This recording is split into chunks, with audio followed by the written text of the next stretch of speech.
In this video, you'll learn how to edit a plan on Blixo in just a few simple steps.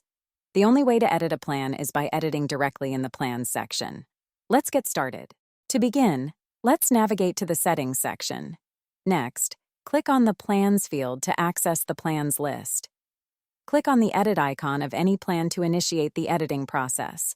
After clicking, the Edit Plan screen will appear, where you can edit any fields that you wish to change. For this demonstration, I will edit the name of a plan as an example. Click Save button to complete the editing process. Let's check it out. Success! The plan has been edited. Voila! You have successfully edited a plan in just a few easy steps. Want to learn more tips and tricks on how to use Blixo? Please like and subscribe. Not a Blixo customer yet? Want to grow sales, manage subscriptions, improve retention, and automate accounting? Sign up for Blixo today by visiting Blixo.com.